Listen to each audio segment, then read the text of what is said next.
নমস্কার বন্ধুরা, কণিকাস কিচেনে আপনাদের সবাইকে অনেক অনেক স্বাগত জানাচ্ছি। আজকে আমি আপনাদেরকে একদম ক্যাফে স্টাইলে দারুণ মজাদার red sauce pasta recipe share করব।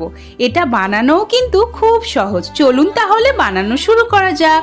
সবার প্রথমে একটা পাত্রের মধ্যে নিয়ে নিচ্ছি পেনে পাস্তা। আপনারা পেনে পাস্তার পরিবর্তে ফুসিলি, ম্যাকারনি, স্পাইরাল যে কোনো আকারের পাস্তা ব্যবহার করতে পারেন। এখন পাস্তাগুলোকে বয়েল করে নেওয়ার জন্য একটা পাত্রের মধ্যে পর্যাপ্ত পরিমাণে জল বসিয়ে দিয়েছি। জলের মধ্যে দিয়ে দিচ্ছি সামান্য একটু রিফাইন্ড অয়েল আর লবণ। জলটা হালকা ভালোভাবে একটু গরম হয়ে গেলে পাস্তাগুলোকে দিয়ে দিচ্ছি। এখন 7 থেকে 8 মিনিটের জন্য আমি পাস্তাগুলোকে বয়েল করে নেব। পাস্তা কিন্তু গলিয়ে ফেলা যাবে না। 80% মতন বয়েল হয়ে গেলে এগুলোকে নামিয়ে নিতে হবে। এখন পাস্তাগুলোকে নামিয়ে নিয়ে 1 চামচ পরিমাণে আমি এর মধ্যে রিফাইন্ড অয়েল দিয়ে ভালোভাবে পাস্তার মধ্যে মাখিয়ে নিচ্ছি। রিফাইন্ড অয়েলটা দিলে পাস্তাগুলো একে অপরের গায়ে লেগে যাবে না। এখন একটা গরম কড়াইতে দিয়ে দিচ্ছি সামান্য একটু রিফাইন্ড অয়েল, একটা ডিম দিয়ে দিচ্ছি, তারপরে সামান্য একটু লবণ দিয়ে দিচ্ছি 1 চিমটে মতন। ডিমটাকে এবারে ভুজি করে দেব। যেহেতু এখানে আমি এগ রেড সস পাস্তা বানাচ্ছি তাই এখানে ডিম দিয়েছি। আপনারা চাইলে ডিম স্কিপও করতে পারেন। কড়াইতে দিয়ে দিলাম আবারও 1.5 টেবিল চামচ পরিমাণে রিফাইন্ড অয়েল। এবারে তেল গরম হয়ে গেলে গাজর কুচি দিয়ে দিচ্ছি। এখন দিয়ে দিচ্ছি সবুজ ক্যাপসিকাম, হলুদ ক্যাপসিকাম আর লাল ক্যাপসিকাম। সমস্ত কিছু ভালো করে নেড়েচেড়ে হালকা করে ভেজে নেব। পেঁয়াজ কুচিও দিয়ে দিচ্ছি এই পর্যায়ে। দিয়ে ভালো করে আবারও কিছুক্ষণ নেড়ে নিচ্ছি। সবশেষে দিয়ে দিচ্ছি রসুন কুচি। রসুন কুচিটা সবার শেষে দিতে হবে, কারণ প্রথমে দিলে রসুনটা পুড়ে যাবে, খেতে ভালো হবে না। সামান্য একটু লবণ এর মধ্যে দিয়ে দিলাম।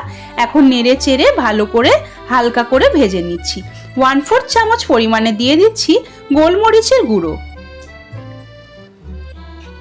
গোলমরিচের গুঁড়ো দিয়েও ভালো করে মিশিয়ে নিয়ে সবজি হালকা ভাজা হয়ে গেলেই দিয়ে দিচ্ছি 4 চামচ পরিমাণে টমেটো কেচাপ।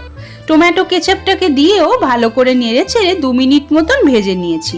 এখন দিয়ে দিচ্ছি বয়েল করে রাখা পাস্তাগুলোকে দিয়েও আরও 2 মিনিট ভালো করে একটু ভেজেছি।